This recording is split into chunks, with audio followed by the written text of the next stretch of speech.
Good afternoon, one and all. Um, am I audible, visible? Good afternoon, ma'am. Yes, ma'am. Good afternoon. Afternoon, ma'am. How's everybody? Very well. Thanks. Well, ma'am. What about you, ma'am? Lunch हो गया? Okay, ma'am. 10 लोग आए हैं भाई. Should we Okay. give them 2 more minutes to join and then we can begin?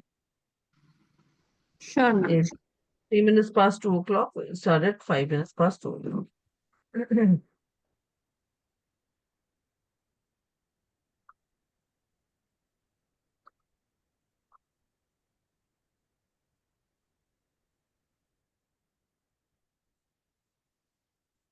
The top. The topic we'll cover today is training needs analysis. I tried to keep it very simple and breezy with an example and some information that you might not have heard before. So let's see how that goes.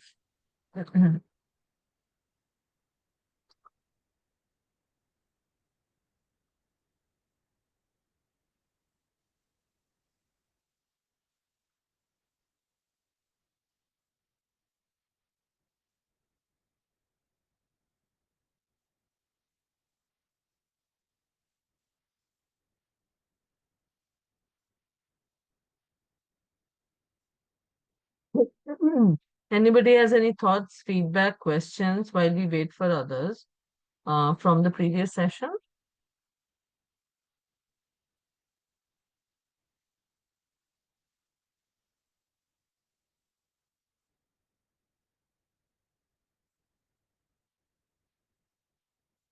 The short answer is no. All right.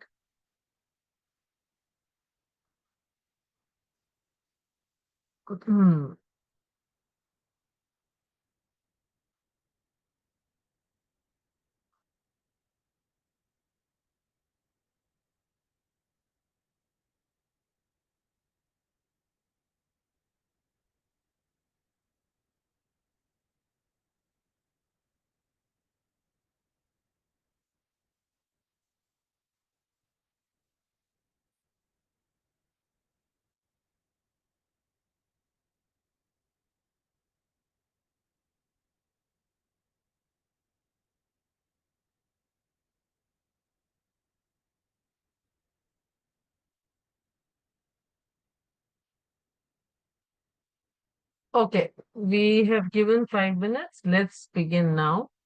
I will switch on the recording.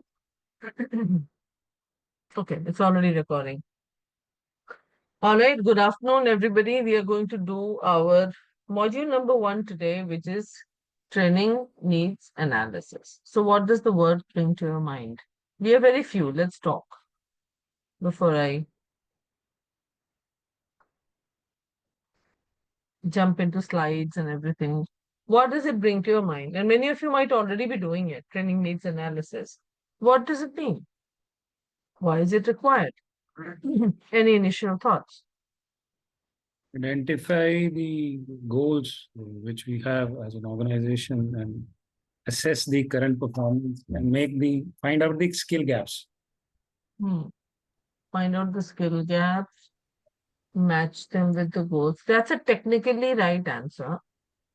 But what really is training needs analysis? I want a more human answer. क्या चाहिए? Diagnosing the problem before What do you proposing any need? learning solution. Trying to understand the problem before proposing a solution. So let us take an example, classic example where you walk up to somebody, you walk up to the shop floor, whatever shop it is. It can be a manufacturing shop, it can be a customer service shop, it can be a hospital, it can be any place. Somebody is frustrated and they get training ठीक से नहीं हुई. Okay. So that's a nice answer. Who needs it, what they need to learn, and why they need it. Good answer, Shivani. Thank you. So you walk in and you get somebody frustrated and get training takes it on. This they do not know how to do the job. इनको वापस भेज दो, training में भेज दो. Very common. Very common occurrence. Anything goes wrong, you consider that the knowledge is not correct, the practice is not enough, etc., etc. But people do not really go into the nitty-gritties of it. They will put a dome or a generalization around the problem saying that they have not been trained well. Fair? Most of you have faced it, experienced it. If not, you will. If you have experienced it, good. If you haven't, you will. How many of you have experienced it? We did so. Conspiracy Yeah. of convenience. Conspiracy of convenience. I like what you said, Pradeep. Conspiracy of convenience. किसी पे डाल दो, blame डाल दो. And this typically happens when we are looking at targets, revenues, etc., etc., because that is where the heads will roll. And we all have to be cognizant as to how we position our role. Do we want to be defensive? Do we want to be reactive? Do we want to be proactive? Or do we want to be offensive? It's a choice we can all make as learning experts. Now, many of you might nod your head and say, not possible in my organization. It's a top down, everything flows down. I don't really, I'm in the situation to be offensive or proactive. If my requirement comes to me at the last month, what do I do? So obviously, practical challenges. But today, what we are trying to understand from this session is what is training needs analysis? What are the few ways we can go about doing it? And then in the last half an hour, let's have a conversation around how do we dance around these challenges that we face. Last minute mein aa gaya training request. Somebody put a blame on training saying you did a good job. How did you measure the outcomes? Was there correct amount of representation as to what you did? Was there alignment with the business goals? Right in the beginning, I think Ricky mentioned that aligning it with the business goals, making it work. So let's first do the theoretical bit where we get our core concepts clear. Maybe you will get to learn a couple of things. Maybe you already know it. It will be a great refresher. And then let's talk about how to dance around these problems. That will be more about practical conversation. I don't have slides for that. But it will, maybe a conversation will be a way to facilitate learning for each other. Does it sound okay as an approach? Yes, no, maybe? Absolutely. Okay. Okay. All right. So here I go into our slides because we got to have some reference material. So some of this material, ladies and gentlemen, might not be there in the book, but then the material that I'm covering is largely covered in the text that is written in the book. So what I've tried to put everything very pictorial, very less material for you to grasp and read on the screen, more of conversations and discussion for us to understand. That will require all of the auditory learners to pay attention. So visual learners can look at the graph and understand, and the kinesthetic learners will be waiting for the last half an hour of what we are going to discuss, because there's more of practical application. They do not generally like the whole idea of having to hear or look at theory. But we are trying to accommodate everybody's learning styles. Training needs analysis, module number 1. In your book, module number 1, training needs analysis also consists of training objectives, training plan, do's and don'ts of a training plan. I plan to do it in the next chapter. So I'm going to break module 1 into 2 pieces and make sure that we are able to cover everything in the expected detail, because I believe this is one of the most fundamental concepts which also covers many other concepts. It touches many other concepts simultaneously. So let's look at training needs analysis. So what is training needs? So this is what we are going to cover today. Do you need a training need analysis? Sorry, there was supposed to be a question mark here. Do you really need training need analysis? Is it blatant and as bright as the sun? Is it as obvious as the day? So do you really need a training need analysis? Levels of training need analysis. What is the training need analysis process? Choosing the correct evaluation method for TNA, what are the benefits of TNA, and one example that I have taken from AIHR, that's the website. I love that template. So I've taken that and shown it to you on the slide. Okay. So do you need training need analysis? So what do I mean by that? हम बात नहीं कर रहे कि training need analysis is fundamental and this and that. And suddenly Tina is popping a question. Do you really need a training need analysis? Let's look at what I mean. Look at this graph. Not a graph, it's a milestone. First of all, when somebody, the same example we are going back to, somebody is frustrated, कुछ नहीं कराओ, कुछ नहीं हुआ ठीक से, कुछ नहीं सीखा है, गधे हैं. People are saying all these things and you are like overwhelmed. Oh my God, what's happening? So you identified the work situation. That means the desired situation where you are supposed to be delivering, the people who are working are supposed to be delivering the outcomes. What is the ideal, desired situation? Then let's look at the actual situation where it is. And when we look at the actual situation as a learning expert, the way we look at it, we do not look at it from a blame perspective. We look at it from a real problem identification perspective. And that is where we do a gap analysis. So how many of you till today thought DNA and gap analysis are the same thing? I'm going to stop sharing. How many of you till today thought gap analysis and training need analysis are the same things?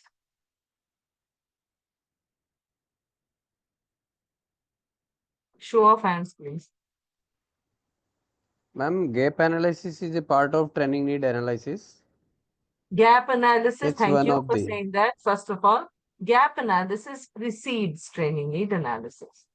And that is why gap analysis appears in the graph before training need analysis. Yes, somebody put up the hand and put it down. Did you have a question, my dear? Okay, maybe it was done by mistake. So gap analysis tells us where exactly the situation that was desired and the situation that is has come to pass. So let us say that there was supposed to be 1,000 invoices that had to be processed in a payroll center. And at the end of the day, only 200 got processed. Let's understand the gap. Why could the people who the last batch, so seniors were able to do 1,000 in a day. Suddenly we have new people inside and 200 got processed. What changed? First of all, learning curve understood. तो भी 1,000 के 200 क्यों हो जाएंगे? Where is the problem? You do root cause analysis, you understand that every time people were switching, a mentor and a mentee, whoever was shadowing, they were taking time because they were logging into each other's system. Okay. So now we are saying there is a gap. Because of that, maybe let us say 100 invoices slipped. What else happened? Okay. People were taking breaks. No, I'm not on mute, my dear. Is everybody able to hear me? Yes. Anshika is Yes, saying ma'am. I'm Yes, on ma'am. mute. Yes, ma'am. Anshika, do you want to check Yes, your ma'am, audio? you are audible. Yeah, so let's tell Anshika that I'm going to message Anshika. Anshika, kindly check your audio settings. Okay, back to our conversation. So the other thing that happened was both of them took breaks together because the senior person was mentoring the junior person to tell him what he or she was doing wrong. So that caused some more slip. Then in the middle of the night, there was a power outage for 20 minutes, because of which the invoices couldn't get processed. So at the end of the day, we had a bad day. Now, do you need training analysis for this? Anybody? There are gaps analysis, of course. The gap was that there was a mentor and mentee thing that we had introduced. There are new people whom we have introduced. People were taking breaks together. That was stupidity. We should have made time. Yes, you feel right, Shivan. It is a gap analysis like what's missing between where we are and where are we. But is it truly a training situation? Show of hands. Is it really a training situation here? Is it something that training can fix? Maybe strategy can fix that, how you take breaks, how you mentor each other, how you give feedback to each other, what time you spend. Maybe at the peak hours, you don't take breaks. At that time, in case there is a power outage, we have to arrange better. We have to have a backup. We have to have a BCP plan. Maybe at the peak time, the mentor tells the mentee to log off and say, I'm going to do it. You just observe. Is it a training need at this point in time? Yes or no? More a process gap. It's a process gap. It's a process gap. It is not a training need. There's nothing to be trained here. Everybody is doing the job well. It's just that how it is being done and how is it being executed is a problem. So there you can easily close the loop saying, I'm going to mentor these people to manage the strategy better, or I'm going to work with the team leader to make sure that the breaks are managed better, the backup is managed better, and I am there available so the person doesn't always disturb the mentor for anything. So it's more of a logistical, administrative process implementation gap. You don't need a TNA in this situation. Let's take another example where you actually need a TNA. So a new group of people whom you have trained have gone and they have started doing the job. Let's take a very different example. Let's take a manufacturing or maybe a hospital kind of a setup. where there's do or die. In manufacture, it's do or die because the conveyor belt stops. That means there's a lot of loss, right? Immediately, the whole process stops. So, and of course, in a hospital, it's a human being's life at stake. So, you get a new batch of people whom you have trained, and they are right now on the job. Now, many of them are not able to do the basics correct because one, they are apprehensive, they are overwhelmed, they are mixing it up because they're nervous. That can be a training need. It means that they are not clear on the basics, they are still working on their confidence, they are still not ready for the real job. So maybe they need to be pulled out. They need to be spending more time on the 20%. Now, who caught it? 70, 20, 10. The 20%. Who's going to tell me what the 20% is? Social किया learning. ना 70-20-10 model आप लोगों ने कि नहीं किया Yeah. Implemental. किया है ना so what is Social. the 20%? Social Yes, learning. correct. Venkatraman G tells me mentoring and guidance. Correct. It's job shadowing. Somebody needs to shadow or buddy for you to have a little more confidence before you go and hold a scalpel or administer somebody a paracetamol or put the screw in the wheel, which is going to hold the brake, which is actually going to cause a person's life or death situation. So we need to give more shadowing, more mentoring to this person or the group of people. This is definitely a training need requirement. So there you do an analysis. How many people are struggling like this? Maybe we need to push out, move out, move them out. Thank you, Shivani. Same 20% feedback and mentorship. 70% is on the job. So you put them on the job, you realize that, oh no, this is not working. So now we need to pull them out. This is a training need analysis situation. In case it's a small group, a trainer doesn't need to roll out a formal training need analysis. वो देखने से ही पता चल जाता है. But if it's a remote setting, you are doing this across countries, continents, and you are doing it across departments, and you are the only one, or you just have a 2-member team. In that situation, you might want to do at the end of the day a quick survey or a questionnaire or a phone call or a focus group to find out where did you guys struggle today. Yes, focus group discussion. Thank you, Venkatraman. So you can do that to find out because most of the times we trainers do not get the time for us to set up everything the way we would like to. For example, most people say, oh, time nahi hai sab interview, survey ka. Khatam kar, jaldi karo. Start the training again. But that doesn't mean that we jump into it. So that is where we have to develop our ability to hold our own. And that ability can only come when you start delivering results on a regular basis, presenting your results in a way that it is very clear what was delivered and what was not delivered and what is still required to be done. It is all right for you to finish a training and say, these are still the shortcomings which will require another iteration. But right now, this batch of people, these learners are ready with this. Now the situation changes when you have a knowledge-based skill assessment, you have a requirement-based or a analysis-based skill assessment, and we'll talk about the various kind of training needs assessments. The requirements of how you roll out the training need analysis changes. So is it very clear, guys, that gap analysis and training need analysis are not the same thing? One precedes the another. And in larger language, you can also say gap analysis is a subset of the larger set, which is called the training need analysis. Fair? Understandable? I'm going to go back to my slides unless and until anybody has a question. So going back to my slides, there we are. Okay. In case after the gaps analysis, if you see what is written here is, 1 second. Why is my screen acting funny? Okay. All right. So this is where we actually, the rubber hits the road and we decide in case the gap has been caused by lack of knowledge, skill, or ability, that is where we go into a training needs analysis. Now you might want to ask, what are the various levels of training need analysis? We can be doing this for various reasons, various departments, various functions, and various outcomes that is expected from us.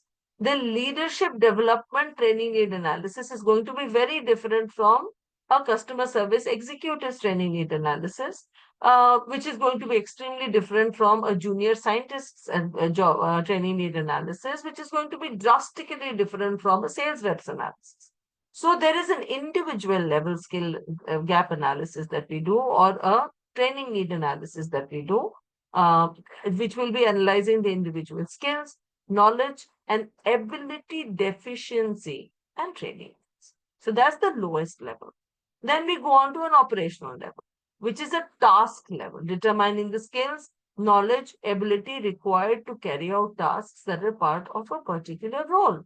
And then there's the organizational level, skill and knowledge gaps that are going to impact an organization's progress. So now let's take some examples on of the three levels. Now let us say Tina joins an organization. As an individual, she has impeccable communication skills, but her ability to execute is not great. What are these things? These are her individual training needs. Correct. So she needs more practice. She is able to speak well, but she hesitates to take help. Also, she's horrible with numbers. Okay, individual development plan. Thank you, Venkatraman. So that will be an individual development plan for Tina. She might be great at the task level. That's not impacting her task level. But at a personal level, these are few things that she can improve on. Okay. So when we talk about task level, how does individual development plan and task level development plan tie into each other? So now, if you have great communication skills and you are working at a front desk, or you are doing stakeholder management, or you are a part of the communications team or the sales team, you will be able to cover or hide your incompetencies in other areas because you are a great communicator. But when you are executing the task, there will be glaring gaps because the other capabilities, you're horrible with numbers. Maybe you'll give wrong projected numbers, maybe you promise a wrong baseline. In that situation, the task level competency is going to be something that you will have to develop in addition to your individual development plan. Then there's the organizational training need analysis. Organization's training need analysis most of the time is very simple and straightforward because organization operates on core competencies. What are core competencies? Core competencies can be integrity, can be collaboration, can be shared value creation, can be having a learning culture in an organization. These are generally very senior leadership level competencies. Their proficiencies are also at different levels. If you remember in the session one, we spoke about competencies and their proficiencies. There are various levels at which these competencies operate. So those training need analysis require for you to have psychometric tests done, analysis done, personality analysis done. So that's way more, even though in number it might be very simple, but the execution method is very different. And it is generally not directly impacting your task level or your individual level competencies. They impact the organization's culture, the learning culture of the organization, the shared value of the culture. That is what makes Google what Google is. That is what makes Reliance what Reliance is. And that is what makes what Blinkit is. Okay. So those are the three levels at which training need analysis and done. Now you might ask, are the tools same? Do we use the same tools for training need analysis for all the three levels? The answer is no. Already I gave you an indication. For the topmost level, the organizational level, training need analysis tools are drastically different than the lower levels. For the lower level, individual level, you can do an Excel sheet, you can do a questionnaire. In fact, let me not go into it. Let me show you what are the various evaluation tools. But before that, we are going to do one other thing. We are going to look at the method of training need analysis. Then we'll go into the various evaluation methodologies for you to have a look at हम क्या use कर सकते हैं to evaluate training needs. So focus on the infographic. The infographic text was so small. I put it on the left-hand side. If you get the infographic separately as an image, you can read it from the infographic itself. So the left-hand side text and the right-hand side text are not different. It's just on the left-hand side for you to be able to read it easily. Okay. First of all, you want to define the goals. For an individual level, we just spoke about, it's going to be personal level. For in case of task oriented, it's going to be the level at which we want to deliver and the gap. So you know the goal where we have to go, Tina has to go from A to B, and that's the B is the goal. And then of course, for senior levels, there is a certain amount of competency proficiency. So if somebody is at a basic proficiency, the person has to reach an expert proficiency. The first thing is to establish the organizational goals. Okay. What are the areas that require a training plan? How will you measure the progress? Also, you should determine the specific goals you want to achieve through employee training. Then determine. Determine would be again, as Ricky said in the beginning, the goal objectives, which employees and which departments need a training analysis. Maybe the lowest level folks don't even need a training analysis. We know very well what are the things they struggle with and what they require. Maybe the middle management requires a more detailed training analysis. Then you identify the tools available for you to measure, because not everything can be done on an Excel sheet. How are you going to meet the knowledge gap and the skill gap? Then evaluation. I'm going to take you on a separate slide to talk about evaluation. And then at the last, after you have all this information, it's time for you to develop the training programs that require the skill levels. Now, this is something that we call as a learning plan. How many of you have heard the word individual or customized learning plans? Most of you have? Yes? Great, thank you. So some people do functional learning plans. Some people do level-wise learning plans. It depends upon which domain you are. Let us say it's a sales organization. In that situation, you will do level-wise. Junior वाले का learning plan अलग होगा, middle management का learning plan अलग होगा, senior management का learning plan अलग होगा. इतना ही होगा because it's a sales organization. The major workforce is sales. So you don't need to have specificities. Now let us look at an organization which is like a retail kind of an organization, so manufacturing kind of an organization, where you have all kinds of people. People who produce product, people who procure product, people who put the product together, people who work in factories. In that situation, learning plans have to be three-layered. One, according to the person's needs. Second, according to the department's need. And third, according to the person's level. So there's a manager who works in manufacturing, who manages 70 people. His learning plan is going to be different than the super boss who manages 5 departments. So every organization determines how many layers of learning plan and what level of customization you require. For example, I worked for a tobacco giant once upon a time. They mentioned that we do not want very complicated learning plans. Our knowledge about what we want to give our people is pretty much the same across levels. So we are going to have two types of trainings. One we used to be calling foundational training, which everybody will go through. No matter how senior the person is, no matter how junior the person is, everybody will go through it as a part of induction. The induction in most organizations nowadays is online, and it's not more than 1 or 2 days. They had a 9-day induction. It meant that they're going to talk about global footprint, they're going to talk about tobacco, they're going to talk about the various kind of problems that tobacco faces, what kind of sanctions, all kinds of things. They would give that information to the junior most person, to the senior most person. And they said, that's done, training's done. Nothing else is going to be done in training. Now people go back to their departments and the SMEs are going to do their individual learning plans, which is highly technical, which a central department cannot control. Now that was the organization's decision. So the customization happened at a very, what should I say, a very flat hierarchical customization for learning plans. As compared to that, if you go to a medical field or you go to sophisticated engineering, the defense mechanisms, etc., that we use in drones, etc., highly technical trainings. Those technical trainings will be different for every level, for every equipment, etc., etc., etc. So there might be not much of proficiency involved in it, because if you got to use a machine, you need to know everything. So those customizations of learning plans will be very different from the customization we just spoke about. And look at now leadership. Now, leadership might not know how to put a tire together in a car, but they still need to have the proficiencies to be able to lead the company as a CEO, a CFO, or a CEO, or an assistant vice president. For their training, customization, learning paths will be very different. They will need to do live projects. Maybe they will have to do long-term assignments. Maybe they will have to do short-term assignments. Maybe they need to have some cross-skilling. So we'll do a 3-month assignment in a different country where you've never been exposed, but the job is the same. The same job you used to do in Bahrain, now you will have to do it in Philippines, or maybe you'll have to do it in Japan. And that cross-skilling will get you ready for the next level of your promotion. So now I'm introducing training need analysis as a vehicle to design learning plans that will also allow your career growth. Am I talking too fast? Did I lose all of you? Did it make sense what I said? पूछ लेते हैं सब लोगों से. पता चला सब लोग, oh, she's talking too much.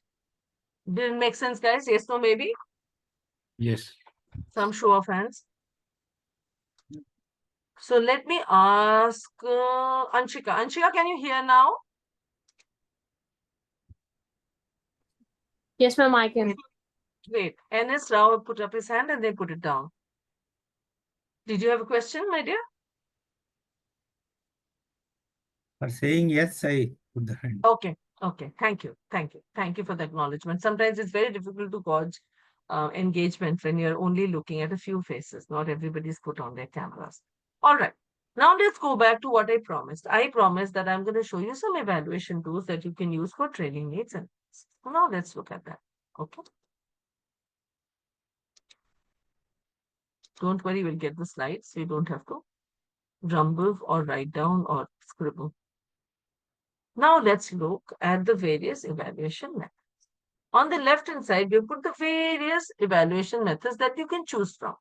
What are those? Questionnaires, job task analysis, observation, performance appraisals, reviews, interviews, customer feedback, examining work, pre-training assessments, proper assessments, performance metrics, focus groups, competitive analysis. Sometimes you don't get it, so you go to and look at what people of this level in different organizations are doing to find out where is my workforce lacking. So what is the difference between pre-training assessment and assessment? What is the difference? Can someone tell me? Pre-training assessment and assessment. बताओ, adaptive learning पढ़ा है कि नहीं अभी तक? Have you read adaptive learning? Has it been covered? भूल गए.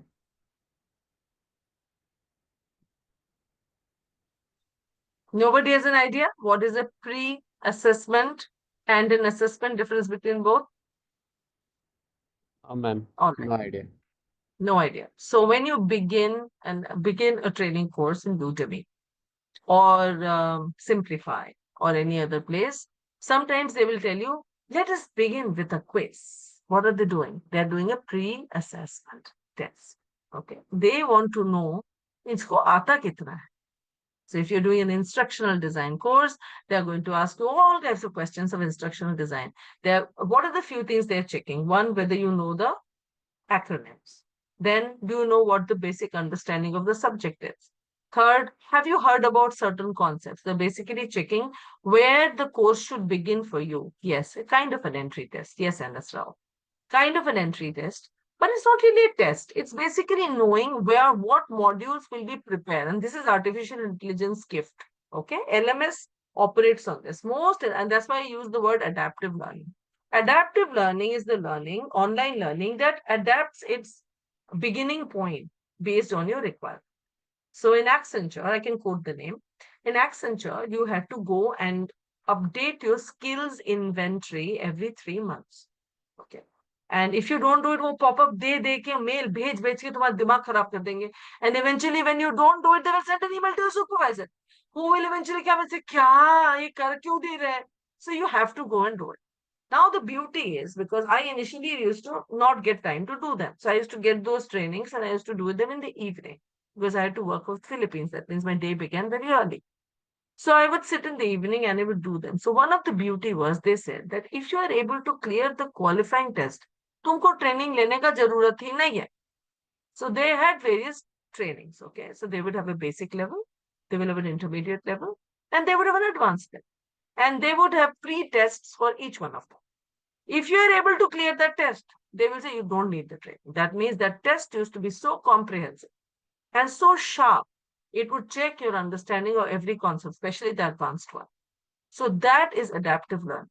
If you score less than 7 out of 10, the test will open up for you. That means you will have to take the test.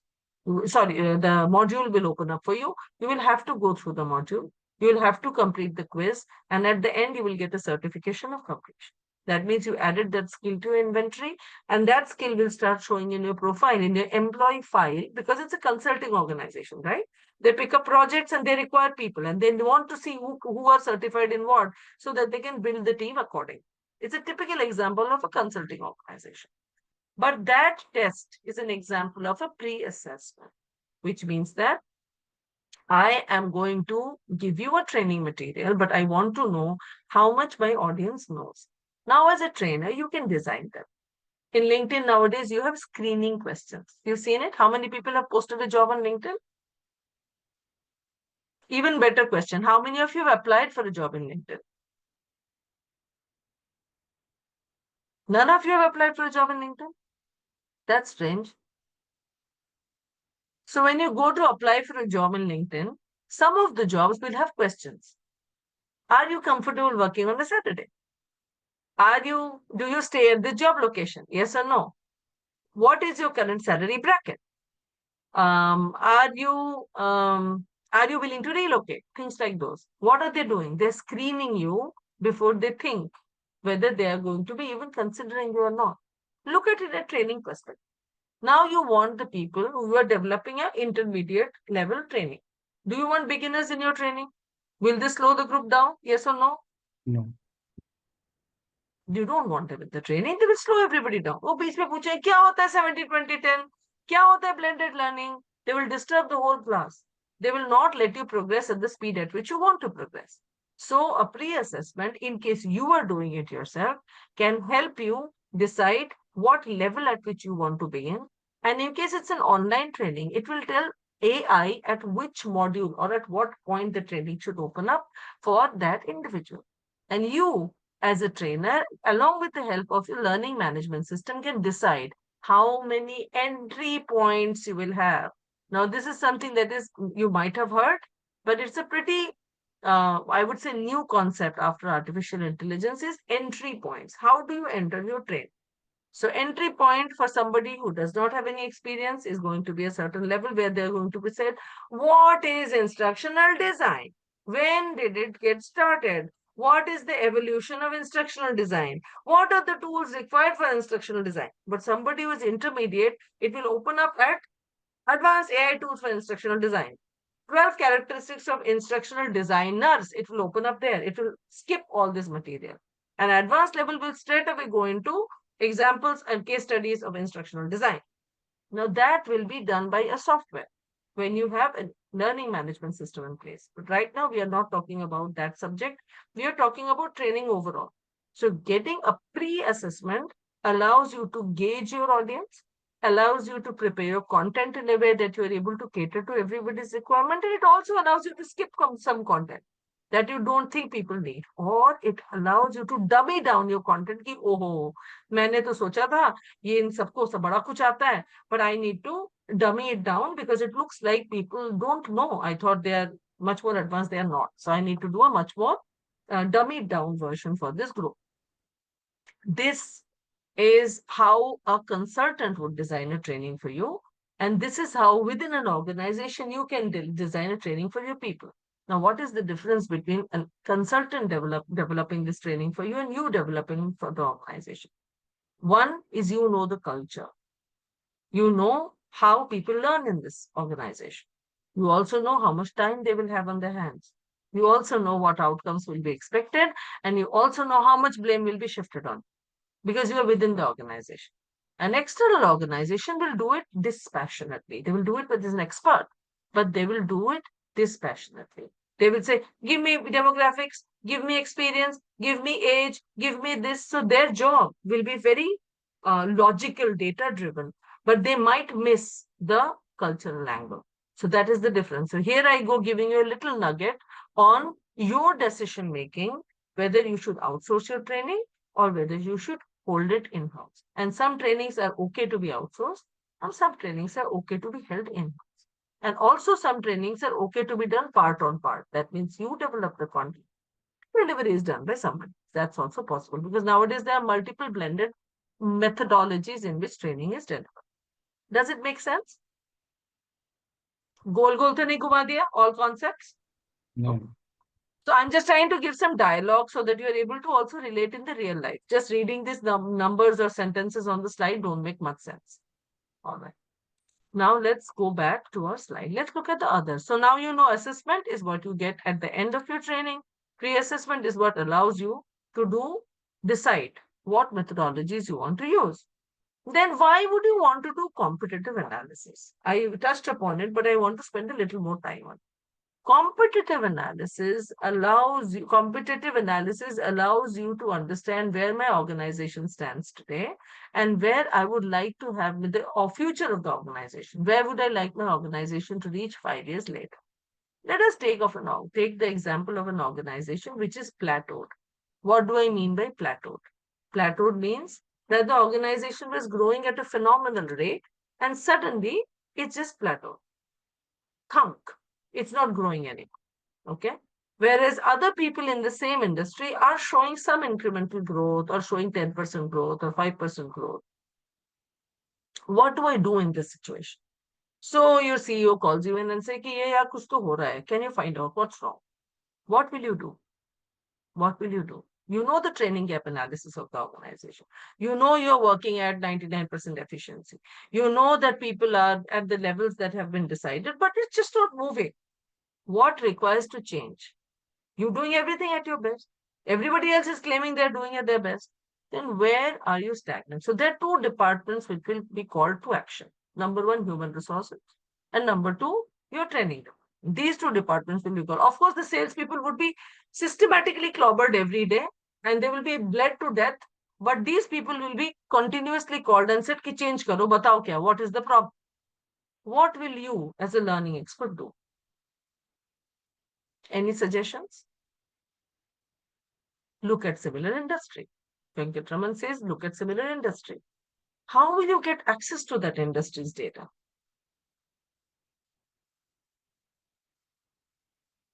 How? I gave you the answer, but you need to recognize the answer. I said do two departments. Two departments will be called to task. HR and training. Human resources have connections in the industry for you to get hands on the data. They will find a connection or they will buy some data or they will find some consulting firm which you can give which can give you some competitive data analysis as to what's happening in that organization. Another option is to do competitive analysis through interviews. Have you ever done competitive analysis through interviews? There are organizations like Gartner and others who regularly publish papers which have information about how an organization is doing without the specifics and what kind of growth, etc., matrices they have. If you, God forbid, you are tasked with this job, if you are tasked with this job, then you need to find out what is that organization doing differently that you are not doing in your organization. What skills are people imbibing in their employees that they are able to still generate profit? Or is it an employee issue? Is it a sales issue? Is it the industry issue? Is everybody facing the same slump? So competitive analysis will allow you to have insights into what other organizations do. Another way to do competitive analysis is attending various kind of conclaves, attending webinars where people network, attending discussion forums where without taking names, people share best practices. And that is why in today's world, collaboration is extremely important. When you go to these webinars, you go to international seminars, which may be online, maybe in person, you get to know what people are doing in other organizations. I was a very junior person when once somebody told me peer-to-peer feedback. I knew what peer-to-peer feedback was. इसको बुलाया, इसने इसको room में लेके गए, and you go and you have a very heart-to-heart conversation. You say, this is how I feel about you. This is a few things that I think you need to improve on. And your peer-to-peer feedback is done. I was very junior at that time, which is basic training manager. And I also had human resources to work. So one of the human resource managers said, we have a form for peer feedback. I said, do you have a form? He said, yeah. It is a self-rating. It is a list of some competencies which was covered in the training. And then people can rate themselves and their colleagues. It also is a great indicator of teamwork. And then you can get a score. Now, this gentleman is from a different department. He shared that form with me. That form, even I have it till today. Somebody else can give you a best practice. So one of the things you as trainers have to be is one, passionate, two, curious, and three, be willing to share, give to get, give to get. So you share and somebody else shares something in return. It's a symbiotic system. So competitive analysis can help your organization stay ahead of the curve. And many organizations flaunt their best practices on internet. They put their white papers. They put out their case studies. You can follow them. Hitesh, hi. Go ahead. Can hiring from competitive organization help? Of course, most of the HR folks will do that. जाके उठा के ले आओ. Now, the challenge is you have a painstakingly you build a culture of an organization. When you build a culture of an organization, sometimes a different organization person comes in, even though they come with high expertise, they can find it difficult to fit in. So that is a short-term talent lever that you can use. And it is absolutely okay and it is required in desperate situations. But in the long run, the talent lever you should be using is, so there are three strategies. I'm sure most of you have heard about it. If not, let me tell you. There is buy, there is borrow, and then there is build. So what is buy? Hiten or Hitesh? I'm sorry, I missed your Yeah, name. Hitesh. Hitesh, you just said buy, right? Yeah. Buy. Get it from the other organization. Got it. Then there is borrow. What is borrow?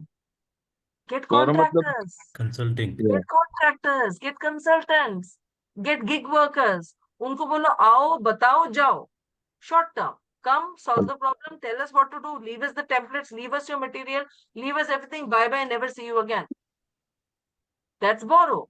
And then build. We trainers are the who play the part of building. So contractor ने आया बताया क्या problem है.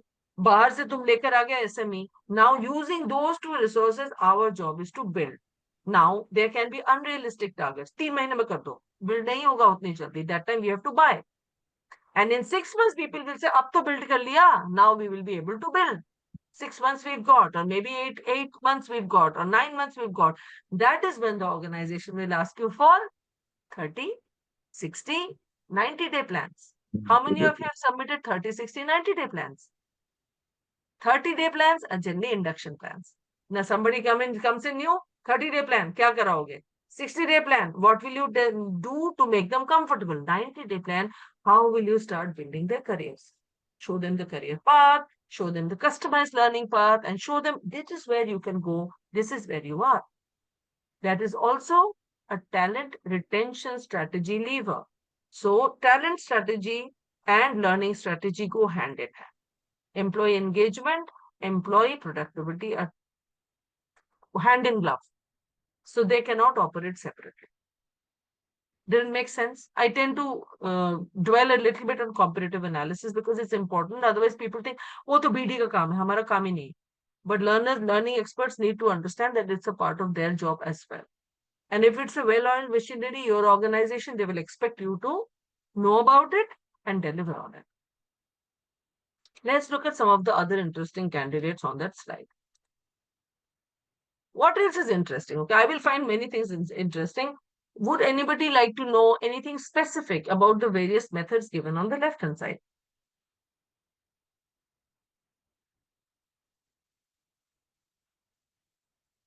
Or all of them are clear? Then we'll move to the right-hand side of the slide. Are all the methodologies clear, which is mentioned on the left-hand side? Tina, how do we choose an appropriate method from the left-hand side for a Okay, situation? how do you choose? How do you choose? Okay, lovely So we question. wanted some information on performance appraisal, how that can be used. Okay, so let's talk about performance appraisal, which will eventually also cover performance metrics, and then how do we choose? So I'm going to park the question, how do we choose, for the last half an hour, for which we have just 8 minutes. Last half an hour, we'll talk about how do we choose, okay? And how it depends upon what organization, what the outcome is. But before that, let's tackle this question, which is a simpler one, performance metrics and performance appraisal. So what is a performance metric? Key KPI, key performance indicators, eventually give rise to your performance metrics. Now, all of you are aware of what KPIs are? Yes, no? Yes. Yes. Key performance indicators as how many hours, very tactical, okay, which is very measurable. But all of them weave together your performance metric. For example, somebody produced 20 pieces of stationery that had to be prepared in this many number of man hours with this amount of error rate, etc., etc., etc., gives your productivity metrics, performance metric.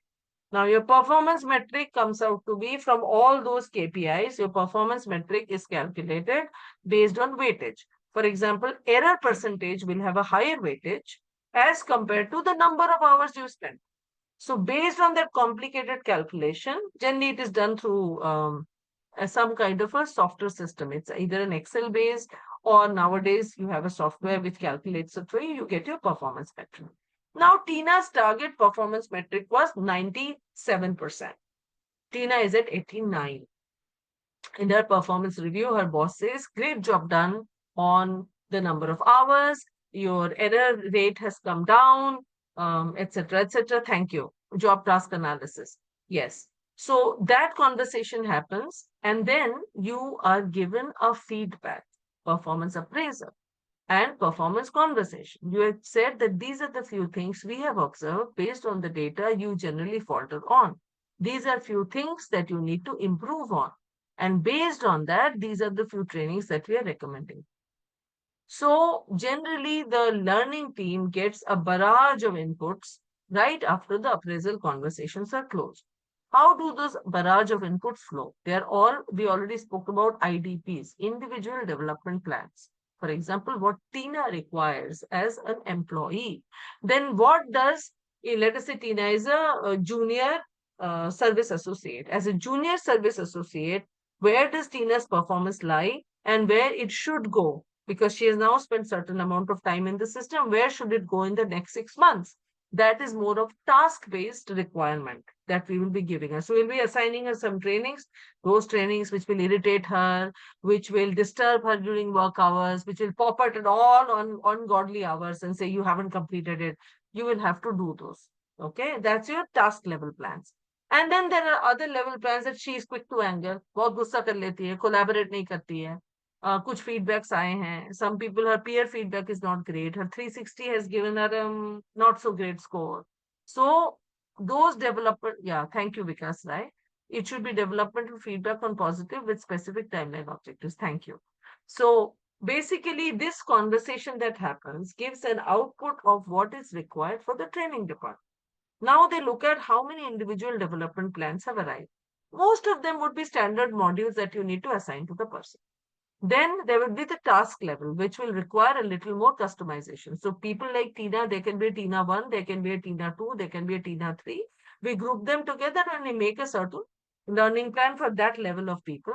Then they're all going to be going from level here to level here because they have spent a certain amount of time in the organization, and now it's important for them to elevate their skill proficiency.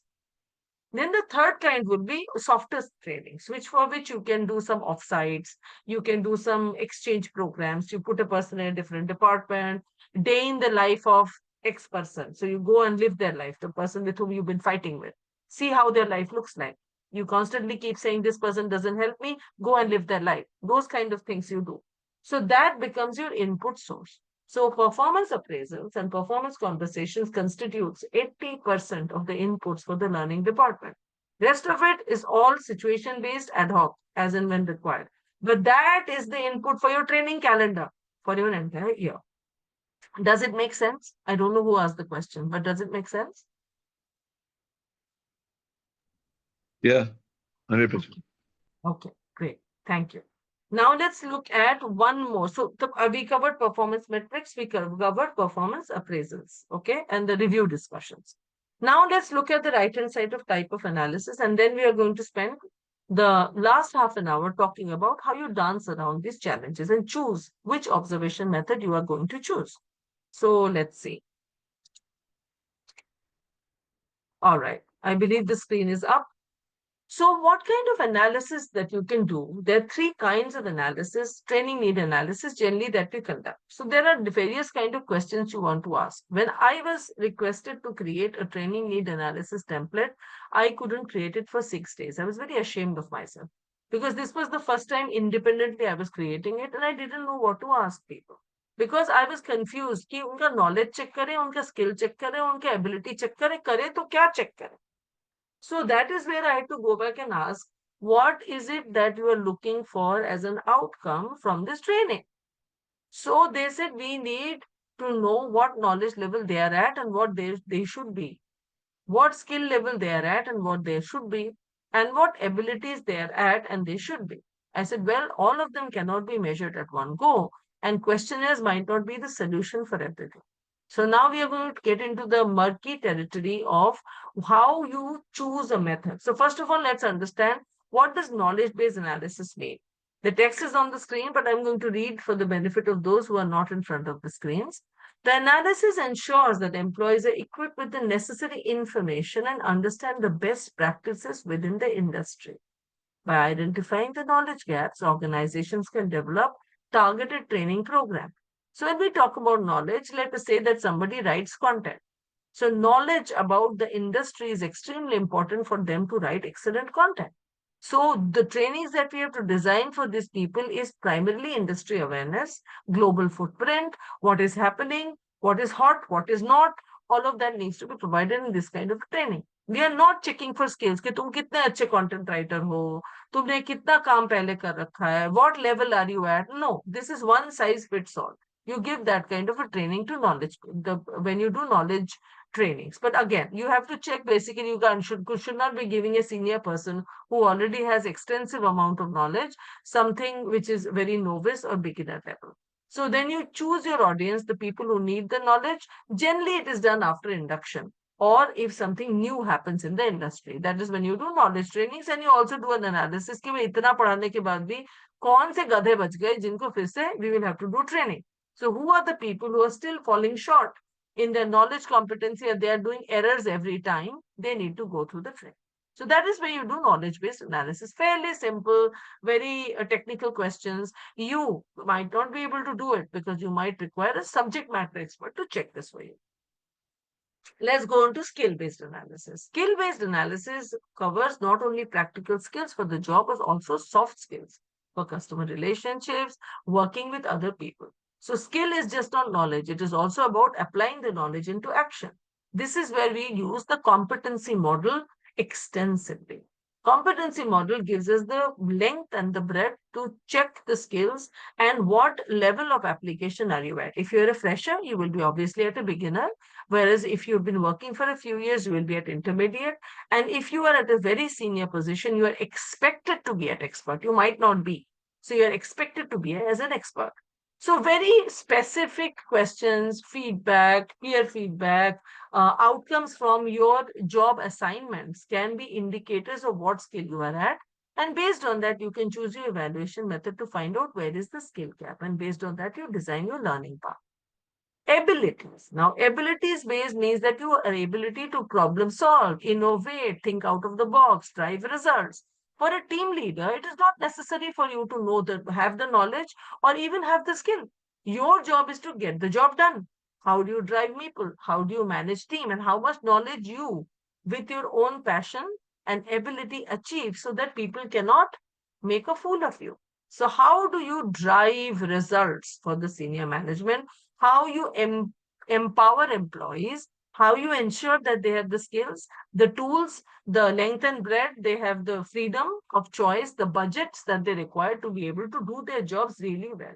In case they're struggling because the computer that they're using is not great, the place they're sitting is not sound free, if they're working across continents, their shift timing is not convenient. It is your job, especially the ability section's job, to make sure that we make that comfortable for the employees, for them to be able to deliver at their fullest. So abilities can also be somebody being an SME and overseeing a department. And they again can just have the knowledge, but their job is again to deliver the outputs and the results that the organization expects of. So that kind of a skill analysis or an ability-based analysis will be different than skill-based analysis. The questionnaire will be different, the data inputs will be different, and you can have the choice from the left-hand side, the, what should I say, the buffet from which you choose what methodology to use where. Now, there's one more slide that we have on benefits of training need analysis, but we can cover that later and we can also do the example bit. It's just a 10-minute job. So I promise that we will have a discussion on how do we, first of all, deal with the challenges of which method to choose. And also, do I have to go with only one method or do I need to choose multiple methods? So let's look at the knowledge level skill analysis. So if you had to check for knowledge, what kind of a tool you would use? Any suggestions? Do you want the graphic on the screen? Will it help while we are talking? We can use questionnaire, quiz. Yes, you can use questionnaire. What else can you use? What else can you use? Quiz. You can use quiz. You can use questionnaire. Remember, there is survey fatigue. Survey mat bhejna, please. People are fed up of surveys. So let's do questionnaires, or we can do interviews. We can do FGDs also. Focus group discussions. Get a random group of people from different departments who do similar kind of jobs and ask them, where is the gap? What do they struggle with? And you can scribble the answers, or you can record the team's meeting and you can make notes from that. What else can you choose? Case, Sorry? any case, any. Case study. Okay. Case study is also an interesting option. And case study generally will happen after the project has been completed. So let us say the project has been completed now and people are now looking at how it went. Kaisa raha? And people are now observing what worked, what didn't work. So to large extent, it can be your case. I will replace the word case with RCA. Who can tell me what is the full form of RCA? Root cause analysis. Yes. Who does it? It's done by probably the supervisor, if in case. The It can be done by department the that's trainer also. Yes, it can be done by a trainer, but generally the department that does the RCA, larger organization, and smaller organization, the trainer does it, the supervisor does it. But generally, the RCA is done by the project management team or the quality management team of the organization, the Six Sigma folks. They do the RCA for you. Then they also tell you, yes, they also tell you the corrective action that requires to check. They tells you the checks and balances that have to be put in place. They tell you that you have to have a Yes, they do the fishbone analysis. Then they tell you the red flags, how you can raise the red flags and how you can avoid this disaster next time. Where were the gaps? They also help you with that. But not all organizations can hire Six Sigma specialists. So the trainers are left to do the job. Iska analysis karo, iska demographics nikalo, kahan galti hua nikalo. All of that would happen. And when that happens, the outcome comes from the case. So when you say a case, that is the feedback. Somebody wrote in the textbook saying that you can take feedback from the supervisor. Yes, great idea. But it is assuming that the supervisor knows the product and has the expertise of the knowledge. Many organizations will hire excellent supervisors. They might not know the product that well. They will still lean on the SME कि भाई इसका knowledge तुम check कर दो. For example, let us take a perfume factory. Okay, a perfume factory where the guy who is a manager is from the retail industry. He knows how to sell. He knows how to package the product well. He knows how to get things delivered on time. But he may not know much about fragrance, how it is delivered, the chemistry behind it. So the scientists who are doing that, or the researchers who are working with that, or the people who are looking at the packaging, whether we should have a golden line or a silver line, unko feedback dene ke liye the manager might not be competent. In that situation, we will have to lean on who? The subject matter expert. So that subject matter expert will design the questionnaire or the questions that you will ask to get information. The supervisor will still lean on the SMA. Any other methods you can think of? See, performance review is common. What else?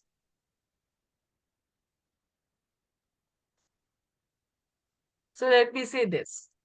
The pre-assessment and the post-assessment is a great way when you are designing a training. But when you're choosing a method, questionnaires, quiz, FGDs, interviews, 360-degree feedback can be great beginning points. And when you say 360-degree feedback, you have to make sure the questions are sharp. They are not behavioral. They have to be subject matter related.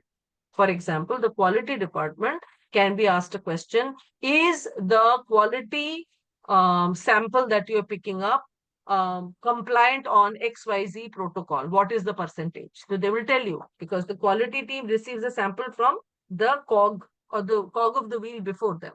So they will say that the product that we receive for quality checks is this much % accurate. That means the lower team is not doing a great job. It has to be very sharp and very specific, and that can be done with subject matter experience. So whoever asked that question, which observation method we should choose, does it make sense now? especially for knowledge skills? Yep. Yes. Yes. So now let's look at your skill gap. Okay. So skill gap is I have the knowledge, but I am struggling with implementation on the job. So I know what double accounting is.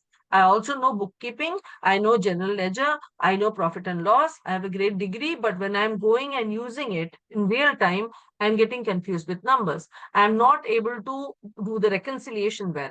That requires what? That requires supervisor feedback.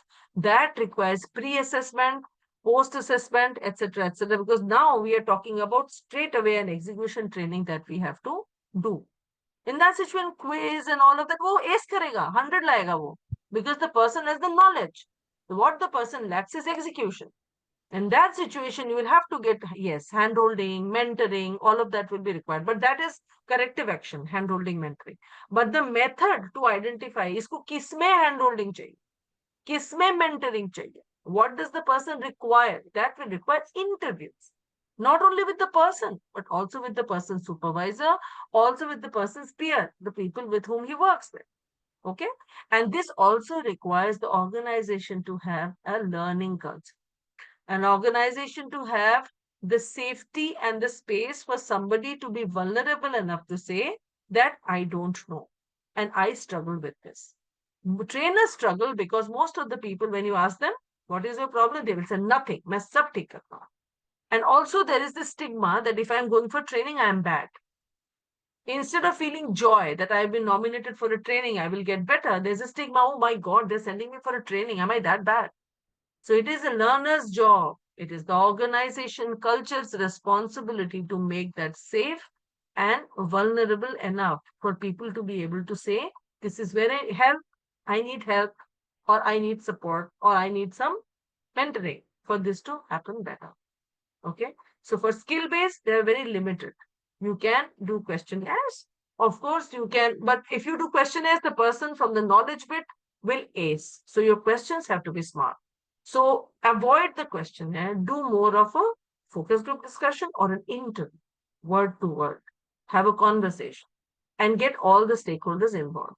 If you don't want to do it with one person because the person might feel on the spot, you might want to do it with a group of people and shroud it like that. And you get input from multiple number of people. Now let's do the last one. Abilities, the most difficult one. Abilities, because it's not that tangible or measurable. For example, this is excellent team leader. That person unfortunately has a 30% attrition rate. Is it a reflection on his or her capability? Yes and no. The person might just be unlucky. But it is also difficult to measure. So when you do abilities, you have to mix and match psychometrics. You have to do 360 feedback. You have to do observe the person, shadow the person, see how the person does their job, day in the life of a manager. When you do that and you cling to that person, it's very irritating. The person gets irritated, but you get to see how the person does and whether they are ready for the next level, because abilities generally checks whether the person is ready for the next level, be it promotion, be it for a long-term assignment, larger role, same role but in larger capacity, can be various kinds of permutations and combinations. So abilities will use typically the psychometric bit. It will also use a lot of customer feedback, the Gallup survey that we do. Okay, the NPS score, all of that will come in. Performance appraisals will anyways come in.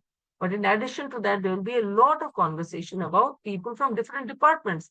How does he collaborate with you? Is he a good stakeholder manager? How does he talk to the external client? In case it's a different kind of a setup, how does he interact with the people on the ground? How does he talk to the factory work? How does he manage his day? Is he always late at work? Questions like those will give you an idea about the abilities of the person.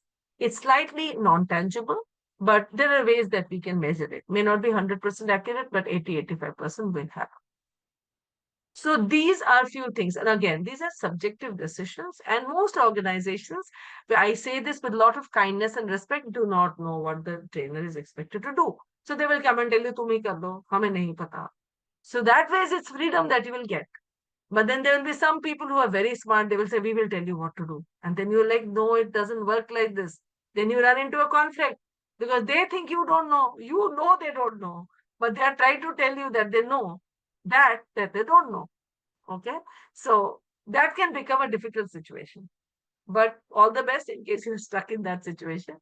But most of the time, what I've seen is that people don't know.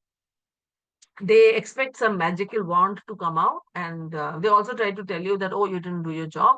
The only way that you're able to navigate around this is by providing data, beginning data, ending data, what changes happened, how much effort you have put in, what all activities you have done, how you have measured the progress. Implement Kirkpatrick to the lowest level. Level 1, level 2, level 3, if not level 5, at least do it until level 4, which means that you are able to measure and track performance change, behavior change, which eventually impacts the organization's bottom line. So all of you have done the Kirkpatrick 5 levels, I believe, by this time. All of you touched upon it. Yes. Yes, no, yes, good. So 5वां level क्या होता है? कौन बताएगा? Pop quiz.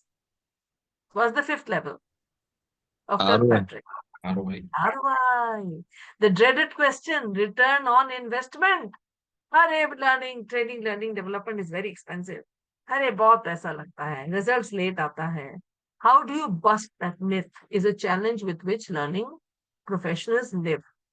But the small incremental changes, if you are able to implement all of this in place and you're able to measure everything that you do, all of that accumulates into a return on investment. There is a separate, I don't know, in this paper, do we have it? There's a section on return on investment. And I don't know whether in this paper it is there. I haven't seen it till there. But then in case there is, I'll be happy to do that for you guys. Because ROI is one of the, what should I say, cliffhangers of a learning expert's journey. If you're able to crack it, then people trust you. They give you a seat at the table. When I say seat at the table, that means taking organizational decisions. You don't become the dustbin. Otherwise, what happens is human resources and training become the dustbin. This is a problem, solve it. You just become the dustbin. Everybody throws everything at you. But when you are a part and parcel of decision making in the organizations, things are not thrust at you. Your value, your opinion is valued. Your value is not only perceived, it's actually realized. Okay, that's my philosophical spiel for the day. Let me take you back to what are the benefits of doing a good training need analysis. Just a minute, I need to pull up my slide. No idea where my slide is. Put my presentation mode. Let's go to Zoom. We go. And now let's share.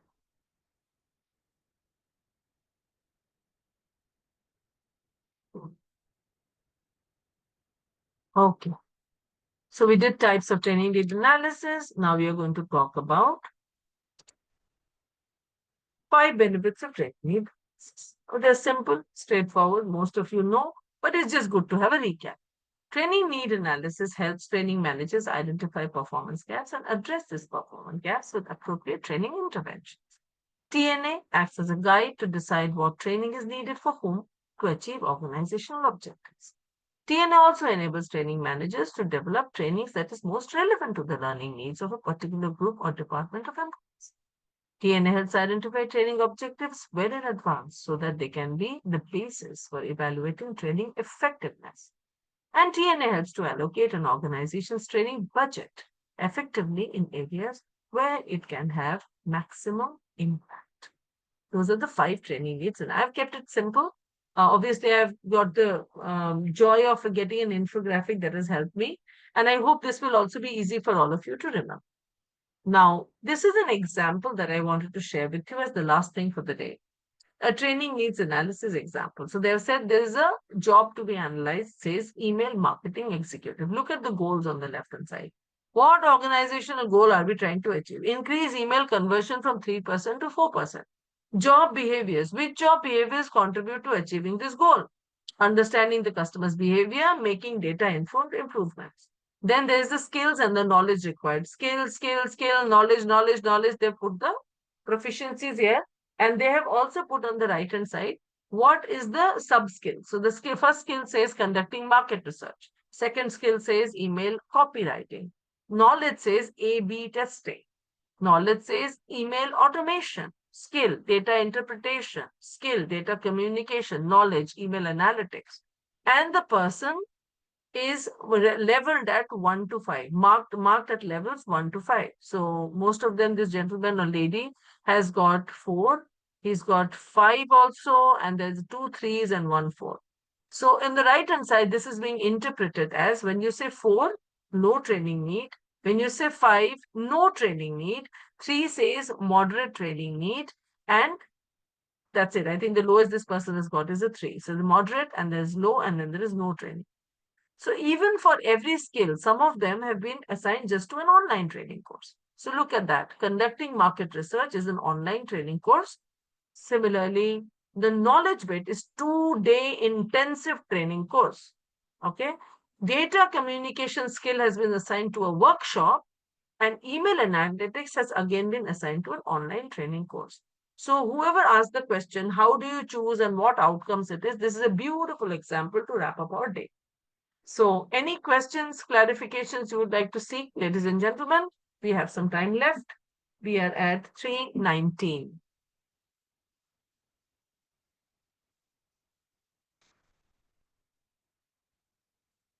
Anyone? Anything? तो ऊपर से निकल गया bouncer. All clear or all clear? All clear. पता नहीं कौन सा. Still thinking. Okay. Yeah, I have a question, Yes, please. which you touched upon. So there is often this dilemma or a question where the department comes with the request that मेरे लिए training कर दो. We are put in a place of an order taker.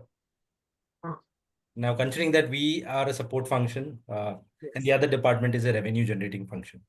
Yes. And if you try to negotiate with them, no, here you don't need a training. Rather than it is more of a support that requires. So we are trying to put the horse before the cart, whereas Yes. the operational department is trying to put the cart before the horse. Yes. Right?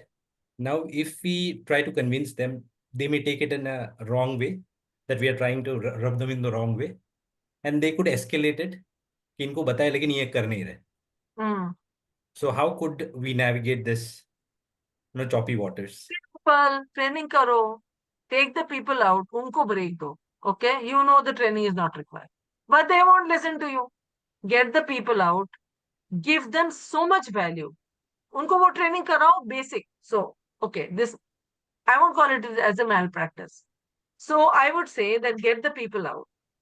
Talk to them. First of all, talk to them, find out what the problem is. Get the expectation listed right in the beginning. Okay. Here, all their cons, ye humko aise bolte rehte hain, they will complain, right? And they will say, we don't need this training, we do this well. Do a pre-assessment and show that out of 10, they are already 7.5 or 8. Store the pre-assessment with yourself. Do the basic training. Do a lot of interaction. Give them additional value. जो training में नहीं है वो additional चीज दो. उनको soft skills घुसाओ, उनको role playing कराओ, उनको सिनेरियो कराओ, उनको क्लास बेस में आइस ब्रेकर्स कराओ, एक्टिविटीज कराओ. Give them a great time. Okay. Get your Kirkpatrick 4.9 out of 5. Okay. Do a post and a post assessment. Post assessment आपको already 7 point आए थे, 7.8 हो गया. ठीक है. पोस्ट असेसमेंट 7.8 हो गया 10 में से. Send both the reports to them. Jai Shri Ram. Now they know. Now, but the people got a great time, okay? They gave you a great feedback. Everybody loves you. So sometimes it just doesn't work.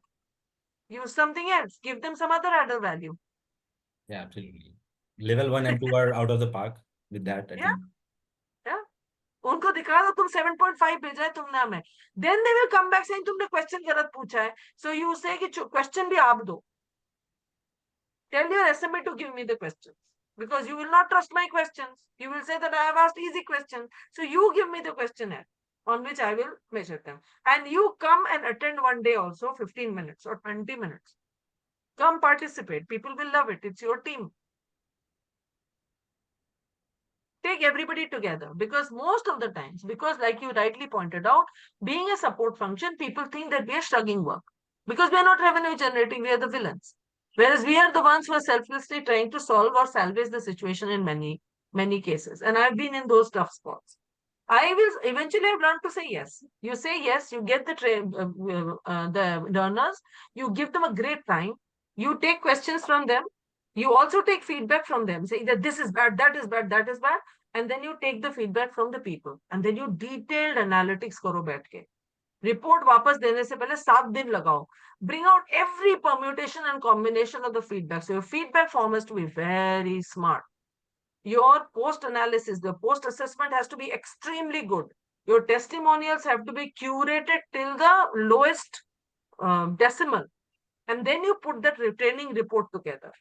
Demographics, vintage spent in the organization, pie chart of participation, how many people were distracted, kept going in and out, how many people were disinterested. When we asked them, why are you disinterested? They said, we already know this. All of that you need to document. Your training report should be like 35 pages. You sit and you prepare that PPT. If required, whole night.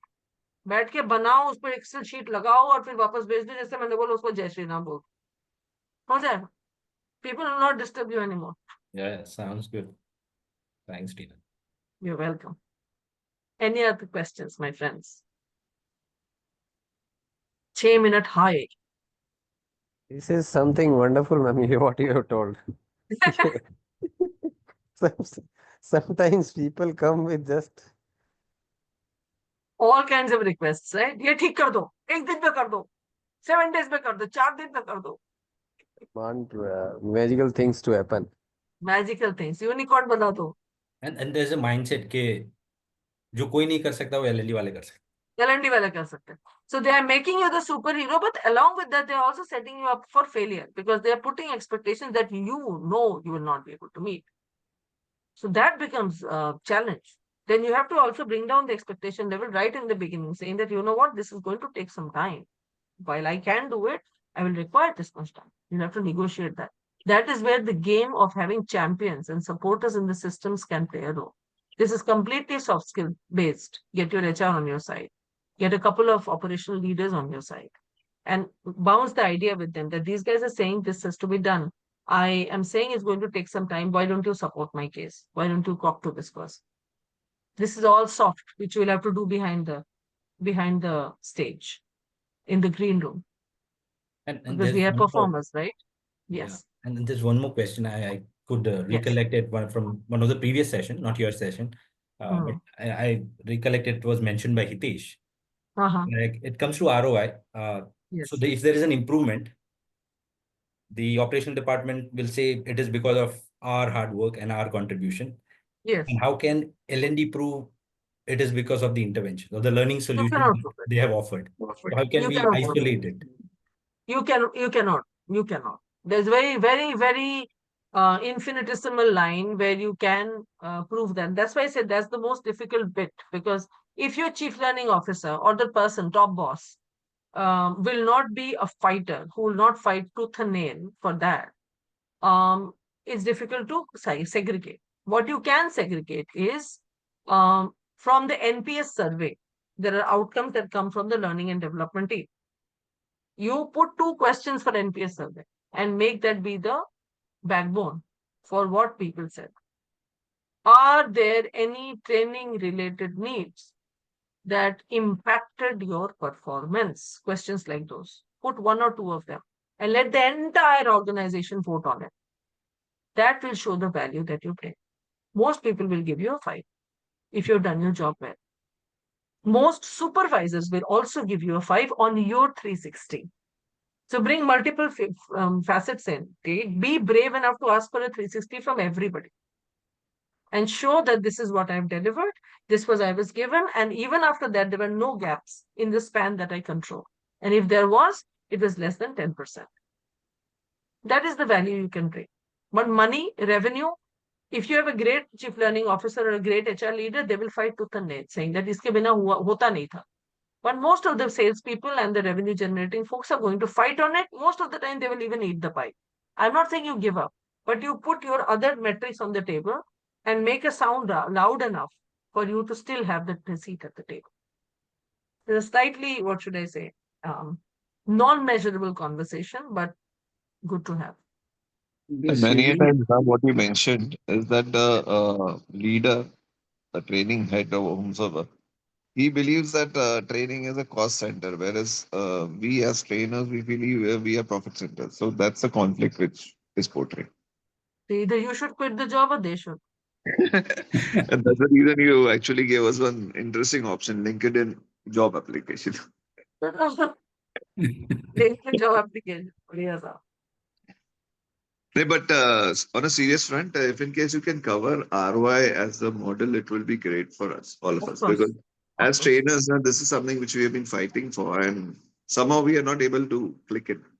Papka, I will look at the syllabus because the last syllabus we had designed. Let me see which subject it is landing on. I am happy to cover it. I have no problems. But one of the subjects that is very close to my heart because I've struggled the most in it. I have no shame in saying in 27 years of my career, I've really, really struggled in improving ROI because sometimes you don't get the support, sometimes your job is not good enough for you to claim it.